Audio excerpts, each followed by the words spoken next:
And we're live y estamos en vivo. Así que bienvenidos a nuestra presentación de la tarde. Nuestra presentación de clausura va a ser maravillosa. Esta conversación, estoy bien orgulloso y agradecido por tenerlos a ustedes aquí. So welcome to our afternoon conversation, our closing conversation. I'm so proud and grateful to have you all joining us for this wonderful conversation. Just like earlier, we're going to start off our session with a brief announcement from our interpreters. Como antes, vamos a empezar con un breve anuncio de nuestros intérpretes. Así que les paso el piso. So the floor is yours. Buenas tardes, mi nombre es Susan y mi cointérprete es Aileen. Estamos aquí de la Cooperativa de Justicia del Lenguaje Tilde y estaremos ofreciendo interpretación simultánea entre el inglés y el español. Nuestra misión es un mundo multilingüe, donde todos los idiomas son respetados y valorados y donde la gente puede participar plenamente en los movimientos por la justicia social y la liberación colectiva. Good afternoon. My name is Aileen and my co-interpreter is Susan. We represent Tilde Language Justice Cooperative and we'll be providing simultaneous interpretation in English and Spanish. Our mission is a multilingual world where all languages are respected and valued and where people can fully participate in movements for social justice and collective liberation. Si usted no es bilingüe, seleccione el canal de su idioma siguiendo las instrucciones en la pantalla. Haga clic en el icono del globo para interpretación si está usando una computadora o en los tres puntitos si está conectada por la aplicación de Zoom en su teléfono. If you're not bilingual, follow the instructions on the screen to select your language channel. Click on the globe icon for interpretation if you're using a computer, or the three dots if you're connected by Zoom app on your phone. Creamos espacios multilingües entre todos. Por favor, entonces hablen despacio y claro, acercándose a su micrófono y que solo una persona hable a la vez. We create multilingual spaces together. So please speak slowly, clearly, and directly into your microphone, and only one person speak at a time. Gracias a la Comisión Latina sobre el SIDA y los organizadores de esta sesión por crear este espacio multilingüe. Thank you to the Latino Commission on AIDS and the organizers of this session for creating a multilingual space. Muchísimas gracias. Thank you, and back to you, Jose. Excellent, excelente. Excelente. I'm gonna go ahead and start the interpretation now. And then get us going live on Facebook. Y con ponernos en el Facebook en vivo. So welcome again to our closing session. Over the last 3 days, we've been talking about wellness and what that means for our Latinx communities.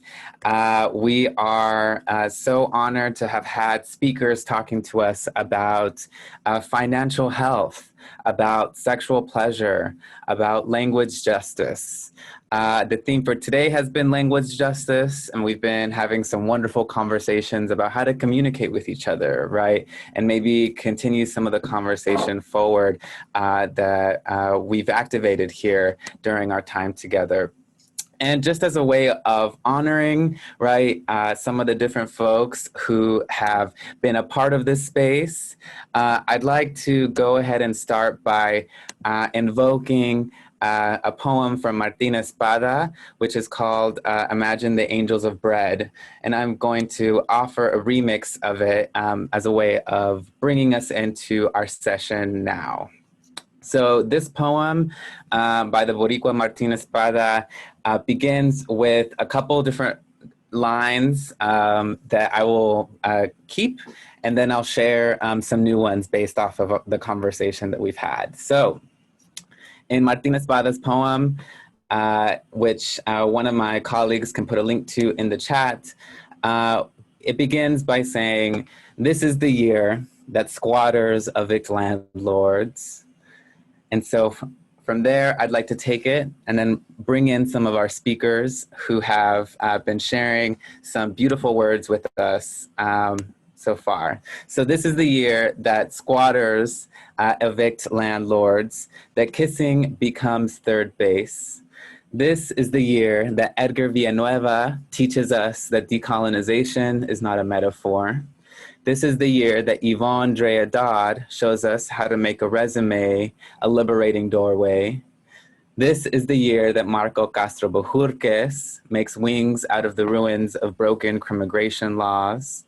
This is the year that Trevor Hope reminds us that blame is a war game. This is the year that Jasmine Tasaki can continue to thrive, knowing that we are committed to her work surviving. This is the year that Winston Sanders' smile becomes the sun and we dance for him. This is the year that Christina Adeleke has her dreams fulfilled and can grow as far as she desires. This is the year that Juan Brandoni and La Masita grow as wide as caregivers are varied. This is the year that Lady Bad Sushi and Madam Posh are able to fund every kinky activist with your support. This is the year that Darcy and Switch get an LLC, C3 or C4 or whatever letter they need to continue the work they do. This is the year that Taylor Alexander will never have to use a taser or give one to a QT community member again. This is the year that Daniel Castellanos teaches us how to be stronger together beyond stigma. This is the year that Susia and Melina turned consent into a song that we all know and that we all practice and we will all use to be free. This is the year that Ignacio Rivera releases a clap that can crack open the heart of the earth.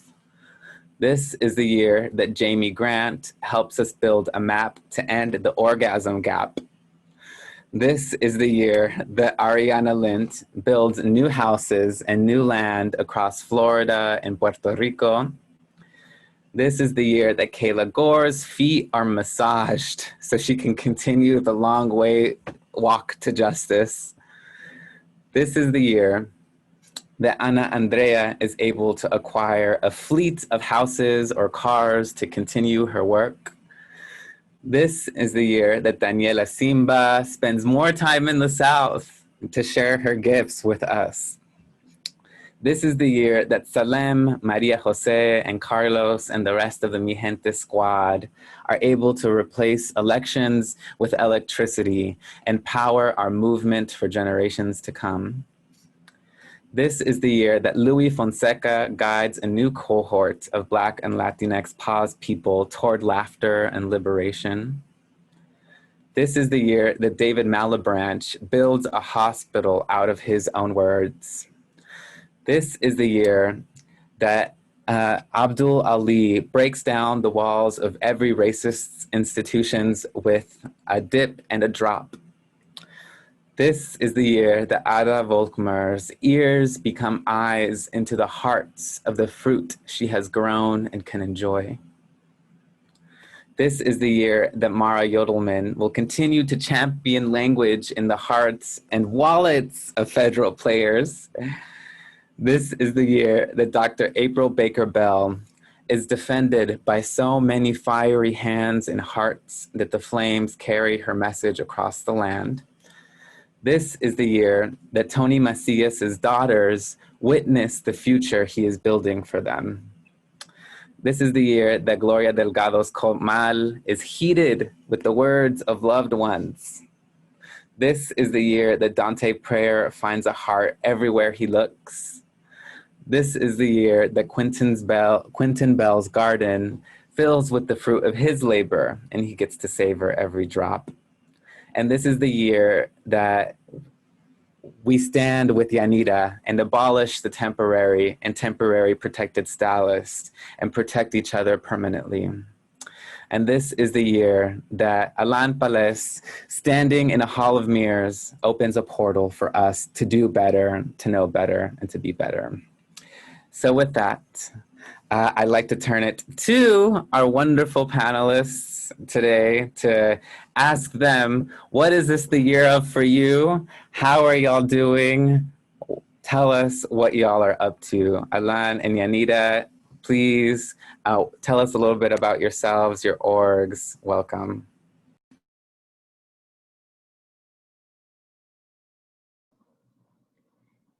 Well, I'll start.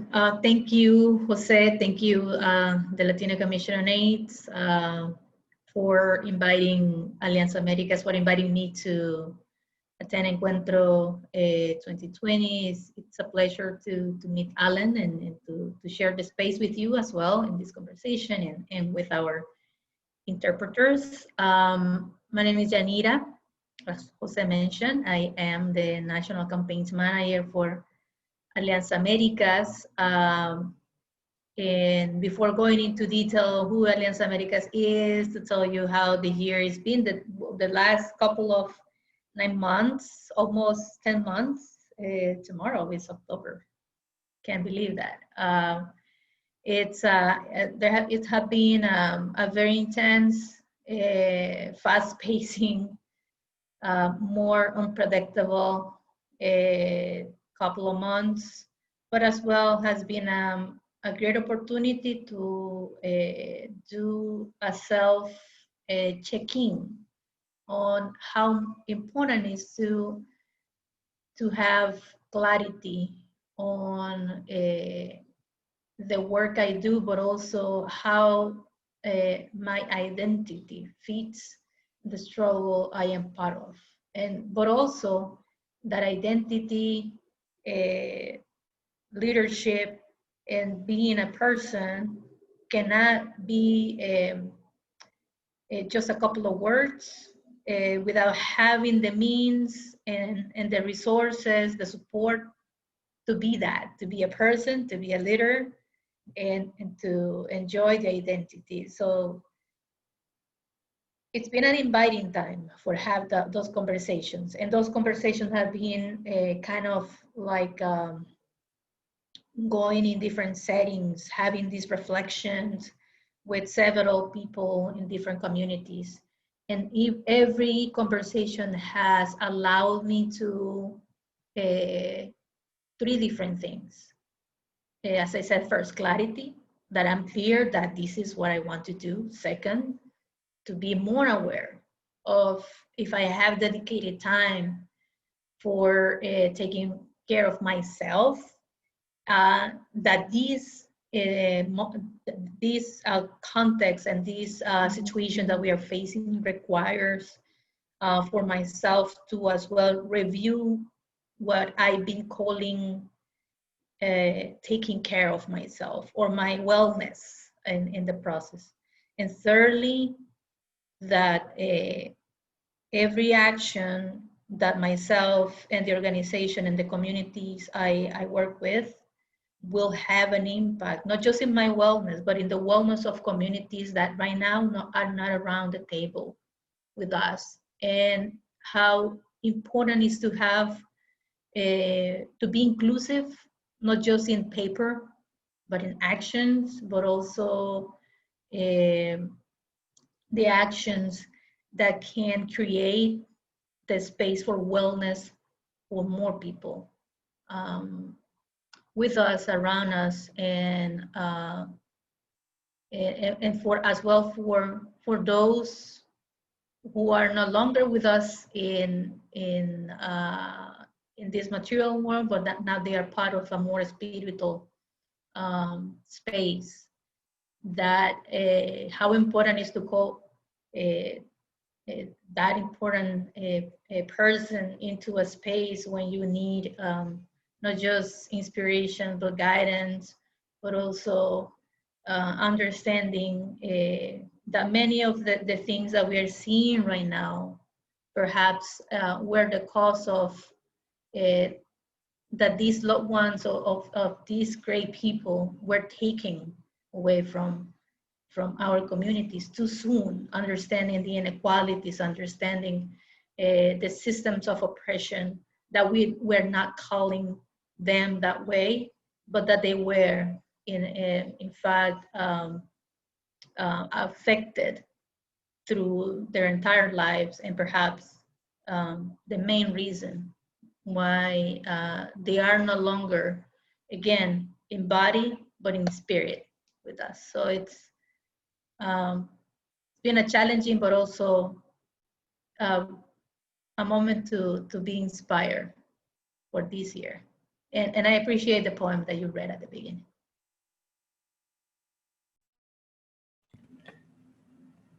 Yeah, Alan, would you like to share a little with us? Yes, thank you, Jose. Thank you, Yanira, for those reflections on clarity, self-awareness, and the potential for a radical future. My name is Alan. I am a migrant from the coastal Zapotec people of what is now considered Oaxaca, Mexico. And I am also on the steering committee of the Black LGBTQ Migrant Project, also known as BLMP. And I mean, you know, I'm a Black LGBTQ migrant, so I feel that the project serves me, as well as me helping lead the project. And one of our main goals is to reduce the isolation of Black migrants in the United States, particularly because isolation is detrimental to our spiritual, physical, and mental health as migrants. And in the last year, we have been challenged by many fronts, and it has been a time where we've really reflected on how to center particularly those who are in detention, but also those who may want to go back home, right? I think that there's this idea that we always have to stay here as migrants, and that is not the case. And for me, when I think of wellness, I also think of where else can I go where it is easier to be me, where I will not have to be afraid every day as a Black person, as a gender nonconforming person.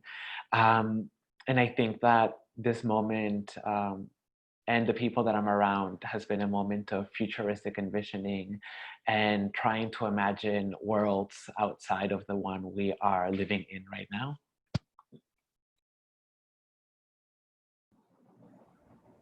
Mm-hmm. So can you tell us a little bit more about the organizations themselves and like what kind of work you've been engaged in? I'm really excited to be, I don't know if Alianza Americas and BLMP have been in conversation before, but I'm hopeful that we can like start building some bridges between these. I know that Alianza works across Latin America, and BLMP is a more recent formation, but folks have been throwing down for several years. So yeah. Absolutely, and that's something that I was trying to as well to put on the table, that I haven't had the chance to meet Alan in the network that he's part of. Alan, I didn't ask your pronouns. My pronouns are she, her, ella. So I apologize if I didn't use the correct pronouns to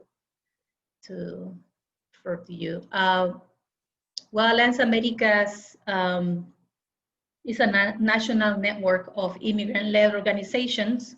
We have been around since 2004, and we are a network of, as I said, a network of immigrant-led organizations, meaning we all were born somewhere in the Americas or the Caribbean. I am from El Salvador, San Salvador.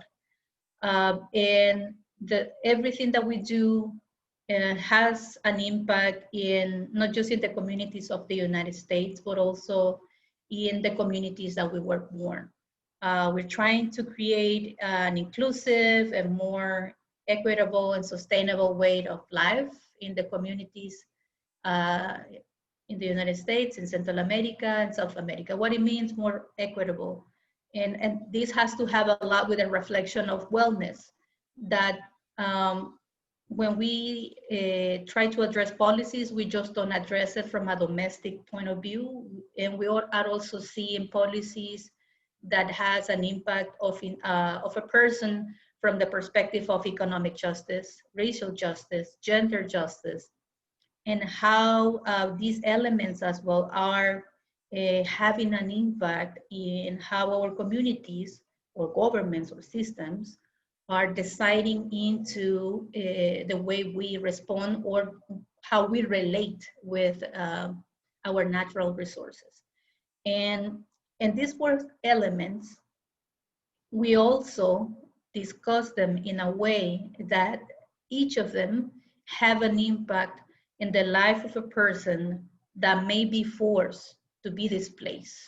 For example, I left San Salvador, the capital, 20 years ago.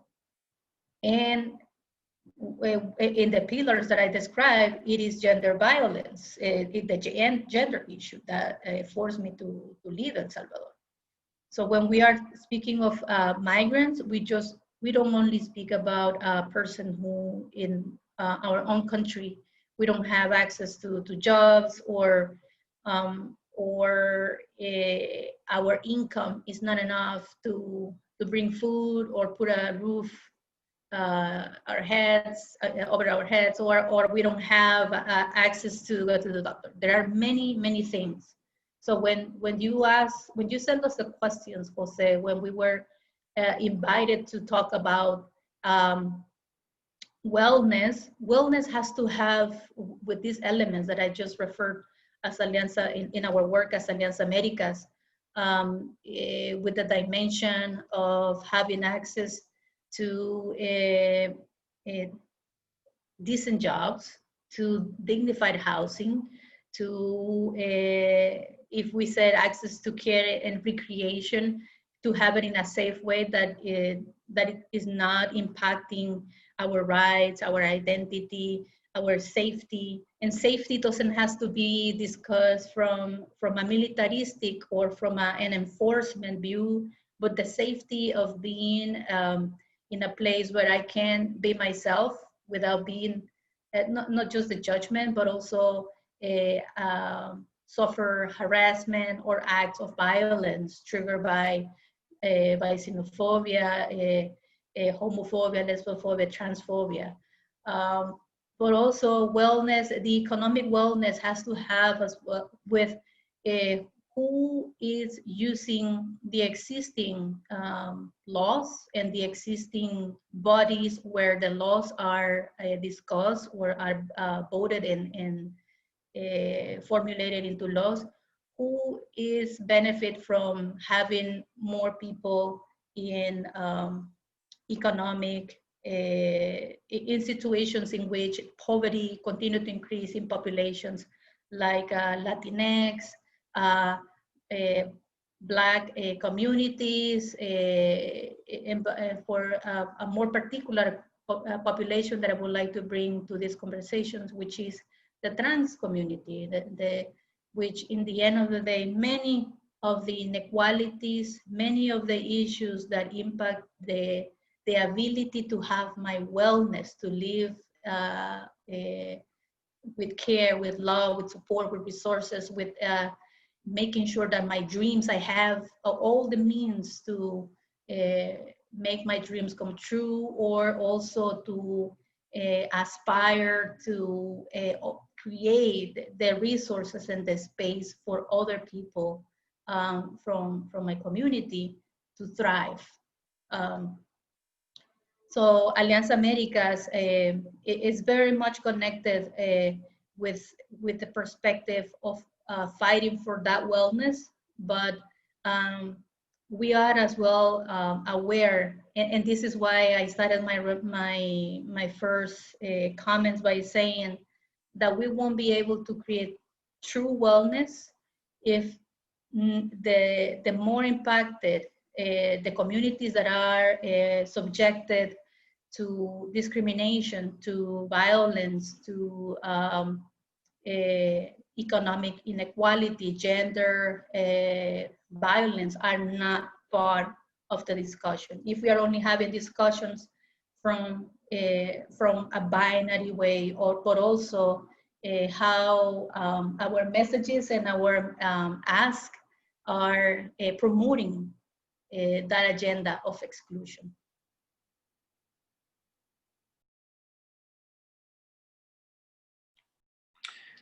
Thank you for giving us some more context on the work that you do.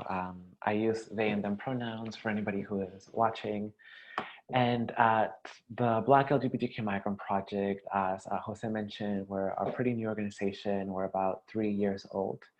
And we kind of came together after a retreat of 30 Black, queer, and trans migrants and first-generation migrants got together in Oakland and decided that we needed a space to really organize and meet each other. Most of us realized that we may have been the first we had ever seen. We come from all over the world. Most of our membership is from, I would say, the continent of Africa and the Americas. And I think that we operate from a perspective where we understand that the Black condition and the Black experience is experienced and lived differently across spectrums. And it also depends on like what country you come from, what kind of rights you have in that country, if you're acknowledged in your country. I come from a predominantly non-Black country, which is Mexico. And one of the things that we do at BLMP is try to figure out, for those of us who are born in the diaspora, meaning those of us who are born in countries where we know that we're not from there, but we arrived there through forced migration, through chattel slavery, how can we find belonging?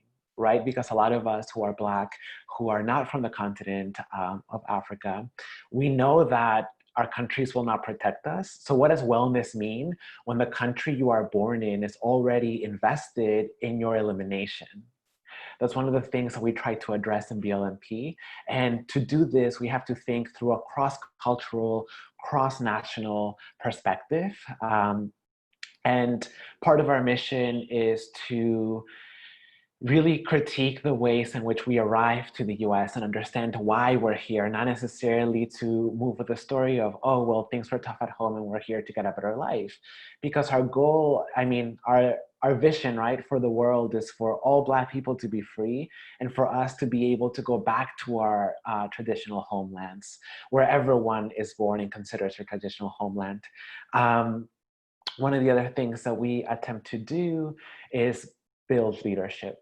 I think that when one is a target of the state in multiple countries, one sometimes does not feel like one can be a leader, right? So what does it mean to center our lived experiences and see our lived experiences as an expertise to social movement, to policy, and to other aspects of life? And I guess that another goal that we have, not necessarily goal, but another way in which we really see our mission and vision coming together is a place where we can have courageous conversations. There's a lot of contradictions in being part of an organization that includes migrants from all over the world. And there's also a lot of contradictions in everybody having a different understanding of how the Black experience operates, because we've been Black in multiple countries. And sometimes we don't understand what we have been through.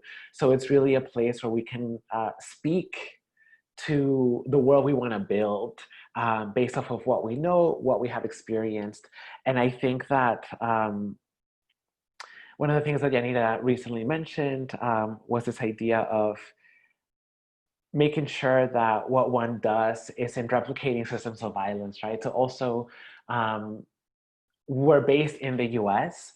How can we step outside of US frameworks to understand that we're a migrant organization where US frameworks at the end of the day are going to fall apart? They don't matter because that's not what we know. Thank you, Alan. And I would like to add something that relates to what Alan said regarding our roots. If we say that spirituality has to have a lot with the power of how close we feel to our roots. But if we know that our own ancestors in the past generations, they have been as well struggling with trying to not just to keep alive the wisdom, the cosmovision, the spirituality, the relationship with our Mother Earth, and how losing all that contact has to have an impact with our well-being, with our wellness, with our spirituality. So, and when we migrate to another country where our culture is not seen as something that is beautiful, that's something that should be respected, as a culture that in the end of the day also has a deep influence in the identity of the United States. It is a challenge. It is a challenge. Like in Central America, like in El Salvador, it's not a topic that we often talked about having Black Salvadoreños, but we do have Black Salvadoreñas, Salvadoreñas, but it is that constant struggle of preserving, protecting, elevating, and loving those roots, but also understanding the systems that were very disciplined to try to make us think that those roots are no longer there. Often you hear in the United States that people say, what's your background? Oh, I am Italian American. I am Irish American. I am a Chinese American. But why it is hard to accept that also we have Mexicans that are born and raised in the United States, or Salvadoreños that are born in the United States, but we are continue to be called migrants. No, we are the people who was born in the United States are seen different from other groups that feel with pride that their ancestors came from Italy, came from Ireland, but it is that ongoing resistance that we are as Latinx or Black Latinx, that we continue to live, and what are the impacts in our hearts, in our soul, in our mind, that constant battle of defending, protecting, more than defending, protecting our roots, protecting who we are, and understanding that that protection is part of my wellness, and that I have the right to feel proud of those roots. Thank you for that. And something that Yanira was mentioning was about also like just immigration happening in other countries as well. And, you know, it makes me think of it, like in El Salvador, for example, the president is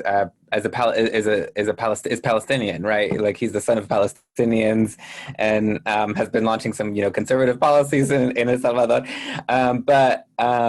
You know, it's even in, you know, these so-called sending countries, there's a lot of internal dynamics. And like, I think that's what Alan was getting us at, to think about when we're talking about belonging, right? And especially when we talk about diaspora. And this gets me to want to ask y'all if you can reflect on how your organization or y'all personally understand migrant solidarity, and like what that might mean, and what kind of models you might be using for that. You know, I know Alan, you've mentioned using the figure of aliens to help us like think through who we might be to each other, and understanding experiences of violence, right? But yeah, I wanted to open up that question, if y'all can offer us some thoughts on migrant solidarity.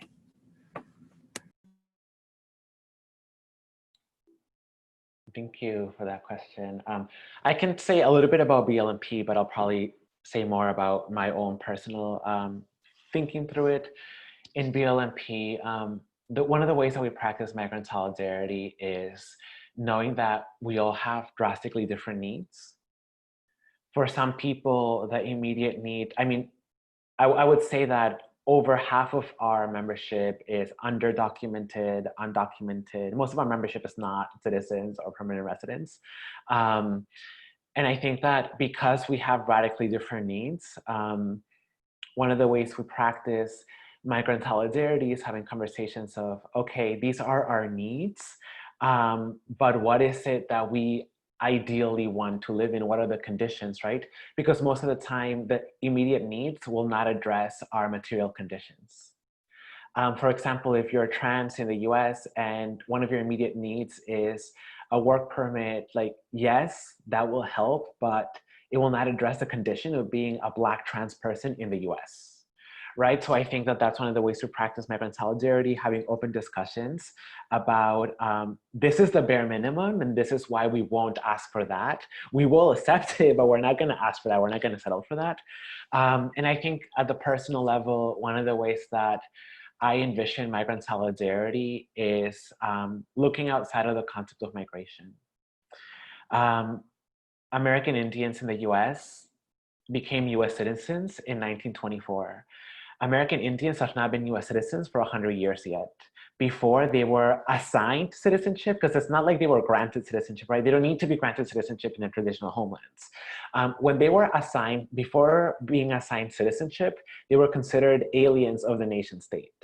For me to really think through migrant solidarity is for me to think through what are the asks and demands of Indigenous people in the US, particularly in the areas that I currently live in.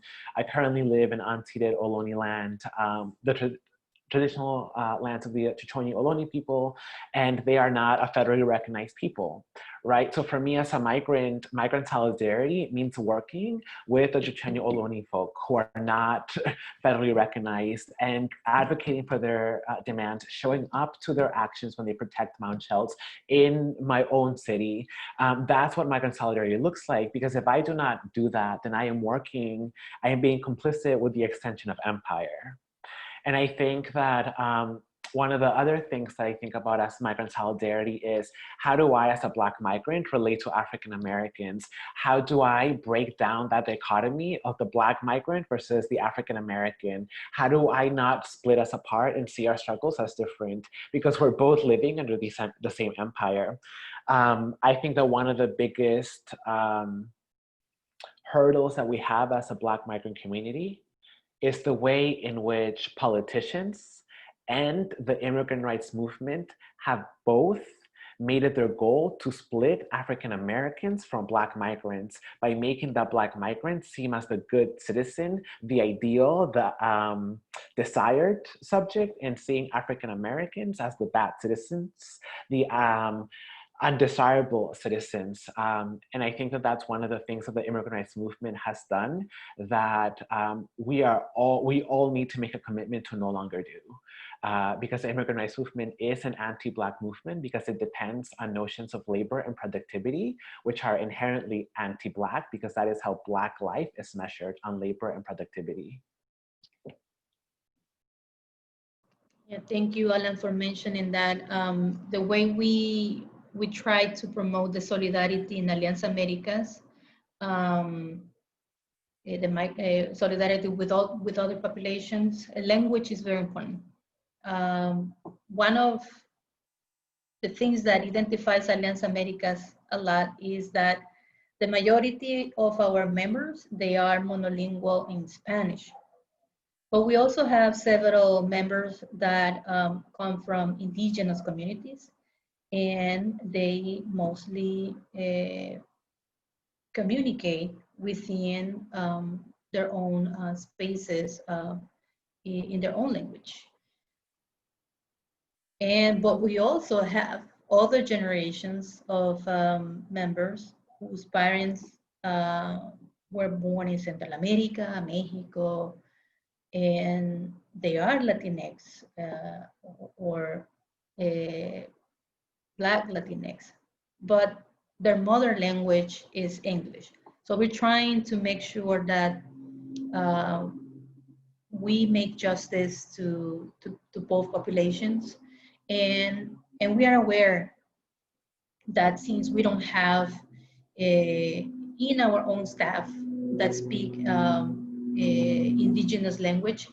But if we know members that their work is that create resources from videos, curriculums, toolkits, or there are existing spaces where indigenous communities can share information or find the resources.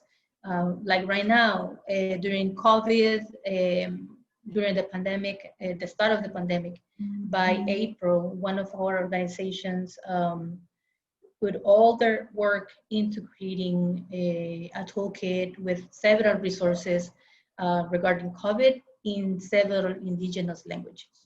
Because immediately CDC posted lots of great resources in English. And I would say the next language that it was available quite sooner was in Spanish. But then there was very little in indigenous languages from Guatemala, and there's a lot of indigenous communities from Mexico. So these organizational members, they dedicated a lot of time first identifying and touching base with allies that they have worked in the past to create as soon as possible several resources that were easy to access, but also if there were no resources, which was the case, try to create them as soon as possible. And that was a chance for as well indigenous people from Central America, Mexico, to take action and translate and speak the materials in their own languages. So I don't have the link right now, but I promise that I will send this to Judith, that we created and one of our members created that toolkit. But I would like to mention their name. It's a Rural Women Health Project. They were the ones leading that amazing amount of work. The other organization was Cielo, which is based, I see Alan, he knows them. They know them, and and several organizations as well in Guatemala collaborated. The other thing that we see, the solidarity, is making sure that we use our voices to change the narrative, because it's the narrative that is criminalizing us, is the rhetoric that is creating fear against migrant communities, against Latinx communities. And one of the spaces that we use for that is our initiative, Somos We Are. And we use this space, first off, to feel proud of who we are, tell ourselves who we are to elected officials, to the media, to communities, to neighbors. Because it's fear. Xenophobia is the fear of the other. So it's the best way to try to contribute in changing the narrative is us to take charge on telling who we are. But also, and this is something that every organization do, is organizing and advocating, impacting policies. It's not the same that I do the work as advocate than the person itself that continue to be marginalized, left out of resources and or out of the policies. So it's best that the person that is being impacted, it is impacted, and the community is impacted, are as well, not just of asking them to come tomorrow, we're gonna be in front of the senator's office, bring a placard, and that's it. No, the person has to be involved in creating the message, identifying the demands, choosing who's gonna be from the impacted community, the person that will speak up at the events, but also, as Alan mentioned, the needs can help us formulate and create policies that can lead us to change what is impacting us currently. So that conversation cannot be built without, again, the community that is impacted. If we are trying to speak about the issues faced by Black trans women or trans Latinas, Latinx, we cannot do it without them.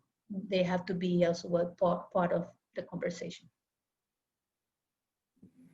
Absolutely. And I think y'all have really been building out the ground, right, as we're walking it, really showing us the way to do some of that work.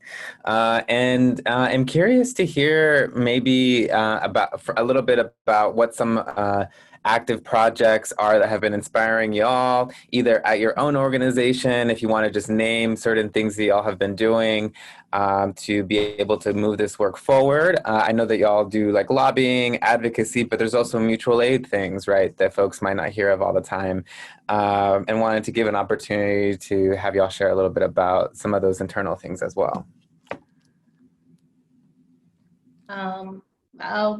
I'll do it. I'll try to be disciplined to do it short. We're currently trying to make sure that Congress takes action and protect DACA recipients, TPS holders, but also undocumented folks who have been left out during the several COVID bills that Congress passed and left them out. I don't know how many of you know the dates that we have left until the congressional calendar is over, and how many things Congress can accomplish from now, September 30th to December 5th, which is basically very few days. Perhaps today or tomorrow, Congress will be voting in a new continuing resolution, which is a bill that will give resources, money to the several federal agencies to continue to function. Call it departments of health, schools, transportation, programs that are providing the unemployment services. And right now what we're working is something that we're calling and telling them that time's up. So I'm working, these are some of the things that we are soon putting out there. We're gonna be organizing a couple of actions in several cities, telling Congress that time's up for them, but we are still fighting. We're still fighting against deportation. We're still fighting against using our taxes to criminalize the protests, to criminalize Latinx and Black communities. That time's up for them, but we are not giving up on what's next. Right now, temporary protected status people, I am one of them. We are just waiting for the government to issue the guidelines that they will be implementing to start in a couple of months. The termination of the program. People from Nicaragua, Sudan, and Honduras may be running out of status, of the temporary status, as early as March 2021. And people for El Salvador, like myself, I might be undocumented by November 2021. But again, we are telling Congress, you have very few calendar days to do their job, to do your job, to protect families, to keep families together, but also to protect undocumented Latinx, Black, TPS, and DACA recipients. And we will be sharing by a Latino Commission on AIDS the 2 dates that we are looking in. Keep an eye on October 7 and 8. We would love if you can be part, organize in-person action outside of your senator or your House of Representative.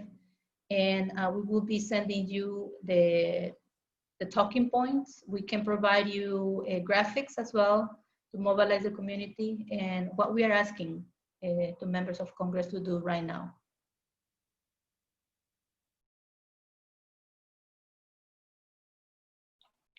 Thank you. Oh, there's so much going on, you know.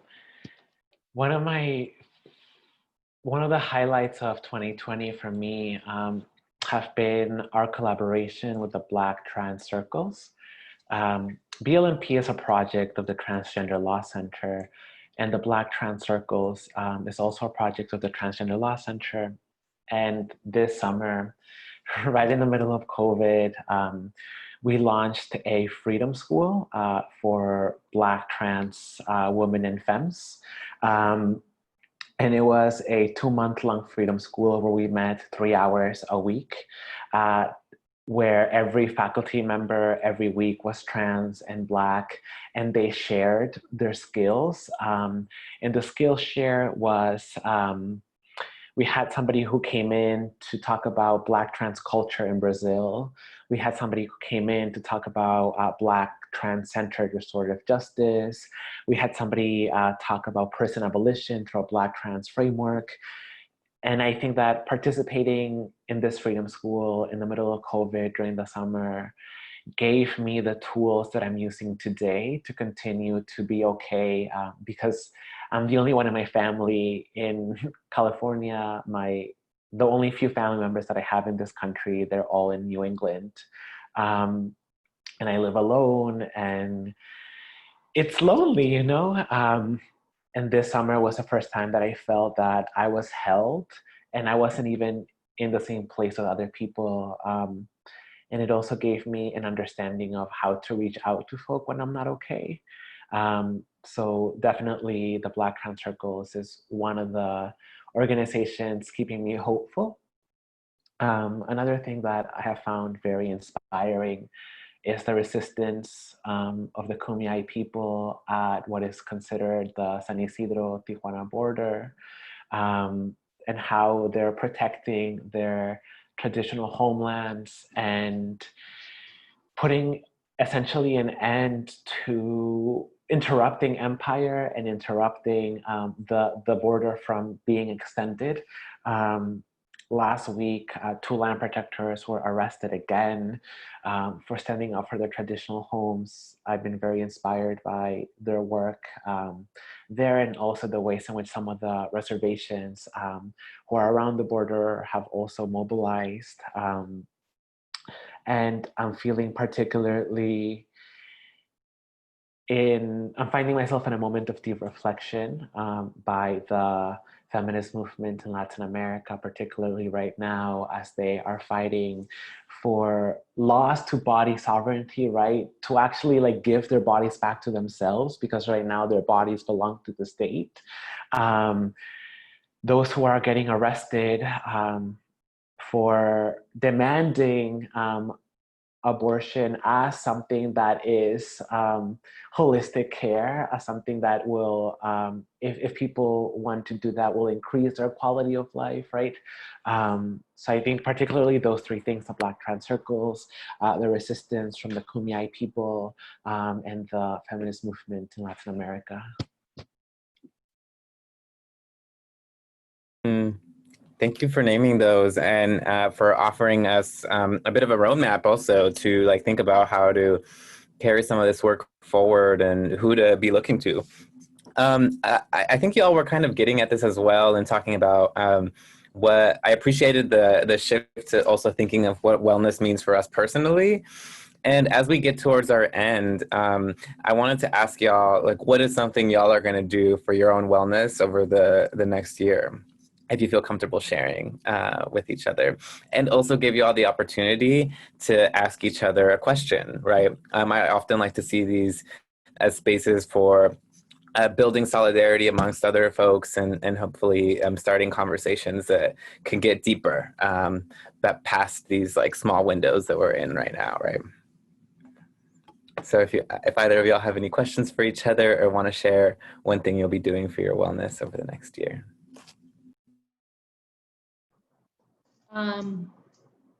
Over the next year, I just finished the first session of a fellowship that I was invited to be part. And that fellowship, it came in a really great moment because it's not about just the logical and the programmatic part of being a leader, but it is more how we work the muscle of the heart and the spirit. So that space, it will allow me to work from now until March next year with a couple of fellows from different cities. It's a very diverse group of amazing people that we're going to be in these conversations on how important it is the ecology of taking care ourselves. That's a symbolism of seeing each other as a tree and how amazing trees are, that they underneath the earth are, all the roots are connected, not just to keep grounded, but the roots also help the other trees that needs energy, that has to, they need the support to keep growing, or also the support to when we people start and the human beings have impact the quality of the ground for trees to continue to grow and thrive. So that's going to be the space that I'm going to be having for the next couple of months until next year, and I am looking forward to really take that for an opportunity to heal the things I need to heal, because all of these months, although we are surviving, we'll leave some couple of wounds. And also I'm looking forward for a space where I can get more friends and colleagues that I can reach out, not just to speak about work, but also that forest of trees that we can support each other. Thank you, Yanira. I guess one of the things that I'm going to do for myself is I have a really bad relationship to like the medical system. I've never really had access to it, and I currently do have healthcare. So one of the things I'm trying to do is to just ask a friend who actually knows how to navigate the system, of how to do all the shit, you know, how to take advantage of it and make all the appointments and like make all the demands that I have until they take my healthcare away. Because I don't know how to do that. And I think that for those of us who grew up never seeing a doctor, we don't know how to speak about like the ways in which we don't even know what questions to ask or how to speak about our body or our like actual physical health and how to like point to where it hurts. So that's really what I am planning to do for myself.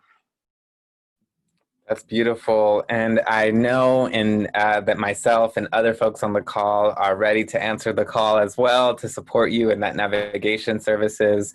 And that, you know, it reminds me of something that always comes up, right, earlier when we're talking about language, that, you know, bilingual children or multilingual children are owed millions of dollars from the federal government because of all the free labor they do interpreting. And it's like the same goes for like healthcare and navigation services. We often have to turn to each other. But I'm so grateful for y'all for joining us. I wanted to end by, I don't know if we had any other questions. I haven't seen any come in the chat, but as we're closing, I wanted to offer an image that was bestowed on me by Marco Castro Bojurquez, who a HIV racial justice champion who spoke with us on Monday. And he told me about how sunflowers when they, because they follow the path of the sun throughout the day, when they can't find the sun, sunflowers will actually turn to each other so that they can stay alive. And I think in many ways, that's kind of what we're doing with these Zoom videos and lenses and trying to find each other, even in the dark, even literally as I'm buried underneath in my room somewhere, right? So keep turning to your people, keep turning towards each other. Thank y'all, Alan and Yanira. They were repping the Black LGBTQ Migrant Project and Alianza Americas. Please, please, please become monthly sustainers of these orgs. You can do it. I do it. I think I just do like $5 a month, you know, and it adds up, right? So please support these orgs however you can and support these people to keep, so that we can keep doing this work. Wanted to also remind folks to submit your evaluation if you have not submitted your evaluation. So please, we are actually, as an incentive for completing your evaluation, going to be offering a raffle where you can win a copy of Decolonizing Wealth or Linguistic Liberation by Dr. April Baker Bell, who spoke earlier today. So you can get a free copy of that book if you complete your evaluation. So please go ahead and fill that out for us. But that brings us to the end of Encuentro 2020. I know I have some other colleagues on the line. I don't know if either of them wants to hop on to share some closing words as well. But Alan and Yanira, thank you so much for joining us. We're so grateful, and I'm glad that y'all were our closing note. Thank you. Thank y'all. Yes, and Judy, would you like to share some words? Yeah, I just want to say thank you and congratulations, Jose, for another successful Encuentro as our director. The lineup this year was so stellar. We were really sort of sad about having to move to virtual space, but it did allow us to bring together so many individuals that we didn't expect would come together, like who may not have been able to travel to all be physically with us. And I got to see some of y'all in the chat and in Facebook Live. Like, I was bouncing back and forth, and so it has been really amazing, the journey we've been on these past 3 days together. And I really want to thank you all for and my colleagues at the Latino Commission on AIDS, all of you Latinos in the South, sort of working and doing this work and staying with us. And yeah, just thank you so much to everyone for tuning in and engaging and joining us. And hi, Miguel from South Carolina, who I haven't seen in years. I love this. And Joaquin, would you like to share some words to close us out?